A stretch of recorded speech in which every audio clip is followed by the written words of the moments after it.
প্রধানমন্ত্রী শেখ হাসিনা বলেছেন, জনগণের অধিকার নিশ্চিত করতেই ক্ষমতায় এসেছে আওয়ামী লীগ।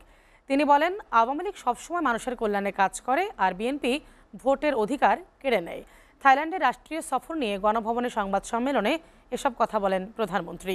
তিনি বলেন, সফরে দু দেশের মধ্যে 5টি নথি সইয়ের মাধ্যমে বাংলাদেশ থাইল্যান্ড সম্পর্কে নতুন মাত্রা যোগ হয়েছে। সফরটি দ্বিপাক্ষিক সম্পর্কের মাইলফলক হয়ে থাকবে বলেও জানান শেখ হাসিনা। নূর উদ্দিন খানের প্রতিবেদন। থাইল্যান্ডে রাষ্ট্রীয় সফরের বিস্তারিত জানাতে গণভবনে সংবাদ সম্মেলন করেন প্রধানমন্ত্রী শেখ হাসিনা। প্রিয় সাংবাদিকবৃন্দ ও সহকর্মীবৃন্দ, লিখিত বক্তব্যে প্রধানমন্ত্রী তুলে ধরেন সফরের খুঁটিনাটি, জানান থাইল্যান্ডের সরকারি সফর দ্বিপাক্ষিক সম্পর্কের মাইলফলক হয়ে থাকবে। আমি দুই দেশের বাণিজ্য ভারসাম্য রক্ষার জন্য বেসরকারি খাতের অংশগ্রহণকে, বিশেষ করে আমাদের বিশেষ অর্থনৈতিক অঞ্চল এবং হাইটেক পার্ককে বিনিয়োগ উৎসাহিত করার জন্য থাই প্রধানমন্ত্রীকে অনুরোধ করি। সফরে ফিলিস্তিনি গণহত্যা সহ রোহিঙ্গা সংকট সমাধানে বিশ্ব সম্প্রদায়কে এক হয়ে কাজ করার তাগিদ দেন সরকার প্রধান। আমি সকল ধরনের আগ্রাসন ও নৃশংসতার বিরুদ্ধে সোচ্চার হওয়ার জন্য এবং যুদ্ধকে না বলার জন্য আবারও আন্তর্জাতিক সম্প্রদায়ের প্রতি আহ্বান জানিয়েছি। প্রশ্নোত্তর পর্বে নানা জিজ্ঞাসাবাদের জবাব দেন প্রধানমন্ত্রী। বলেন, জনগণের অধিকার নিশ্চিত করতেই ক্ষমতায় এসেছে আওয়ামী লীগ। লিলি এলো face wash. Lily, always beautiful. Awami League সবসময় মানুষের কল্যাণেই কাজ করে যায় এবং সেটা প্রমাণিত সত্য।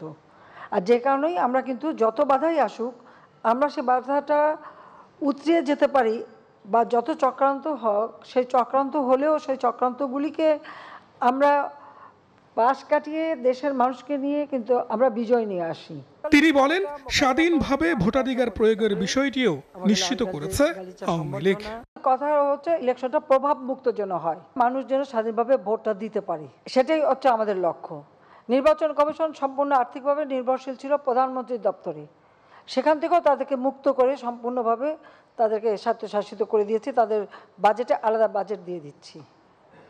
প্রত্যেকটা ক্ষেত্রে আমরা কিন্তু এটা নিশ্চিত করতে চাই যে দেশের মানুষ তার ভোটের অধিকার, তার হচ্ছে গণতান্ত্রিক অধিকার, সাংবিধানিক অধিকার, সেই অধিকারটা যেন সে প্রয়োগ করতে পারে।